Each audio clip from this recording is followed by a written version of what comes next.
Tom, not sure where to start with this, but let me go to what before we get into the serious stuff. I asked listeners today, so there was a U.S. survey Right. a little while earlier, I guess, in the week, asking Americans. They surveyed 2,000 Americans and said, if you could pick any celebrity, who would be your best celebrity or your top pick to be nominated for president?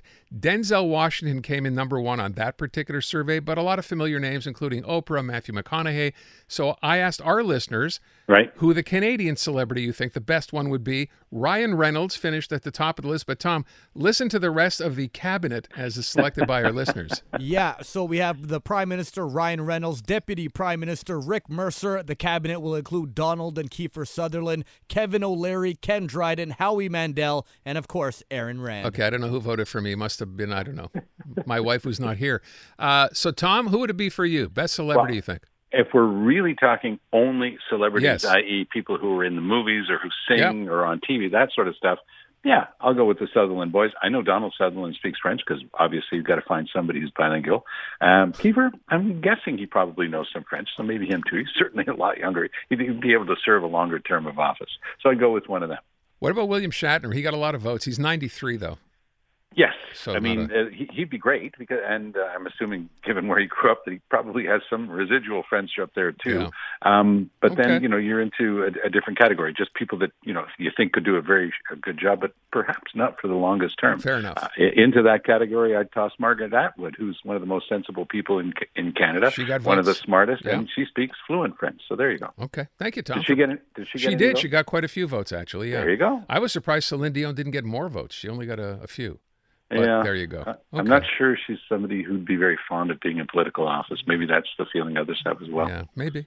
All right, let's get to the real stuff, and that's what's happening here. You're going to have to explain this because I'm not sure I understand this story. So Pierre Fitzgibbon, our everything minister, including economy and energy, announcing today that the CAC would put an end to what's called the floor price on fuel in order to reduce the cost at the pump.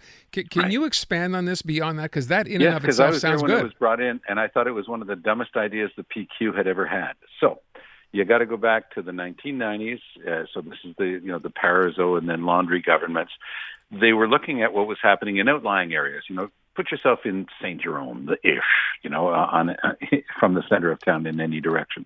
And what was happening is you'd have a Costco, to name it, and they would lower their price, as Fitzgibbon correctly said in the clip we just heard on the news. A loss leader, come and buy your gas here, and while you're here, go fill up a basket with $600 of stuff that you don't need.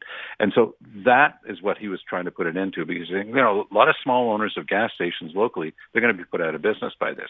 So believe it or not, for 30 years, in the province of Quebec, we've had a rule that makes it illegal to sell gas any cheaper than the floor price set by the government. I know that sounds completely crazy. It does. Nobody thinks about it, but finally somebody's done something about it, and that somebody is Pierre Fitzgibbon, and I think he deserves a big high five for doing that, because it is the dumbest rule I remember the PQ bringing in. It's just absolutely bizarre. So the other thing that he's going to do, which is quite clever, he's going to say every day, every oil company has to file their prices at the Energy Board. This is the type of thing you can do in this day and age really easily. People can track it because, look, nobody's fooled by this stuff. Oh, no, we don't have collusion. No, we're not breaking the anti-competition legislation. Sure. But they talk to each other from across the street, and one guy goes up to 179.5. The other one goes up to 171.5. Amazing how that works. And so now they're going to say, we're going to be able to track this. Some people will want to share that information. It'll be cheaper. They're going to be selling cheaper. Go there. Don't go somewhere else. And I think, again, it's a very smart idea. Where the wheels fell off Mr. Fitzgibbon's electric car today, he's the type of guy who just has never understood that in politics, saying what's on your mind is not the same thing as saying the first thing that pops into your mind. So Fitzgibbon was there, emoting for the ages today, saying, if somebody says, price of gas, conservatives want to take, the taxes off gas and diesel for the whole summer, for all Canadians, free gas for everybody. And so Fitzgibbon just out of the blue popped up. He says, if anything, there should be more taxes on gasoline, because he's keeping an eye on the transition, the energy transition. He takes it seriously. He's already said we're driving far too many cars in Quebec. And by the way, we drive too many of these massive pickup trucks. And he's right on both counts. So, but it got him into trouble and got him into trouble with Legault. And I think that that's the day that he said he's not sticking around in politics, frankly, anymore. So today he did it again. His staff immediately scrambling. Oh, he was just kidding. He was just trying to get your goat. No, he's just trying to get you, to realize that there might be something that has to be done. He was like frog marched to the plank and told, you're going to send something out on Twitter that says you don't really mean it. And so he did that. And I will now safely predict that Pierre Fitzgibbon is going to quit. He's just not the type of guy to be told to do something he doesn't believe in. He sincerely believes that, if anything, there should be more taxes on fuel because people will buy less of it and it'll reduce our greenhouse gases and our carbon footprint.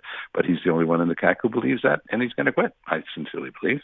Okay. That quote, by the way, when someone asked to what you're referring to, the question was, why don't you simply, if you want to bring the price down, why don't you lower taxes? He actually said, lowering fuel taxes, I think we should raise them. That's a direct quote.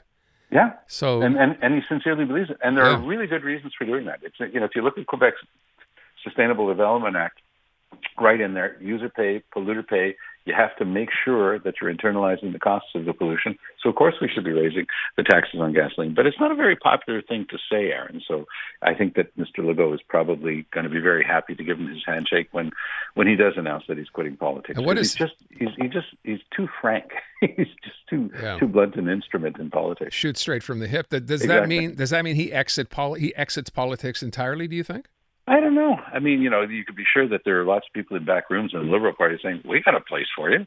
But I'm not sure. I think that he's actually just going to pack it in. He feels so restrained. And being told by 24-year-olds what his next sentence should be is not exactly what you say to a guy who's made, according to what I hear, a couple of $100 million in his life. So, no, I'm not sure he's going to stick around for long. Okay. Talk about the other story today. Yesterday we discussed, of course, this idea or the injunction that was not granted to McGill to disband that encampment. And today the Quebec government, again, and we talked about this earlier, decides for some reason to chime in. I guess the question was asked of Higher Education Minister Pascal Derry. And I'm not quite sure I understand. This is another one of those answers to the same idea of Fitzgibbon. Of saying this out loud. Why would you say it out loud? The idea that, there are other ways to demonstrate. Why wouldn't you let this, this, if you will, this sleeping dog lie instead of stirring the pot? Well, because it's out there now. I mean, I don't believe for a second that the judge who made this ruling was doing it because of what the mayor of Montreal said. But I do believe, judges never quote what politicians say, but they read the newspapers. And when you've got somebody pushing as strongly as Valerie Plante did, saying, we don't do this in Montreal, we're not going to be like the United States. We let people protest. That filters through. So Pascal Derry is giving her own take on that and saying, well, actually, there are other ways to protest than messing things up at our universities and making it impossible to get onto the grounds. And I think that the truth lies somewhere in between the two, because we do live in a society where we treasure freedom of expression, but at the same time, McGill owns that property. The protesters don't, and they should have a right to be able to control what happens on that property. And so the courts don't seem to be helping very much. There were problems with the documents that were filed with the court. The judge pointed them out and almost told them what they had to do to correct it if they wanted to come back. And we'll see if anything more comes of it. I have to say that, as I did with Andrew this morning, that I am just gobsmacked, and I'm going to just call a spade, by the total incompetence of the current McGill administration. They're the gang who can't shoot straight. They have no clue what they're doing. They just go from fumble to fumble. And speaking of Pascal Derry, when she came up with her ludicrous suggested in the fall that somehow this massive increase in tuition was a reflection of what existed in the rest of Canada, they should have fallen on her like really hard. But everybody knew that what she was saying was nonsense, except her, and it's been a huge problem ever since. I can tell you, Aaron, if you look at the Quebec government information that was published, they showed that the worst ministry is her ministry. And this is not my opinion. This is something that was published by the Treasury Board. It's the only ministry that was given a failing grade, and it reflects in everything that they do. So today, I actually thought that Pascal Derry was full of good sense. She was saying something that actually made sense, saying, look, there are other things you can do than mess up the lives of people who care about these great institutions. And by the way, speaking of great institutions, a list of 2,000 of the best universities in the world, because there are over 10,000 universities in the world, but 2,000. And McGill is like top 25, in the world. And so maybe we should, instead of punishing McGill and saying it's okay to wreck it up, maybe we should start treasuring McGill.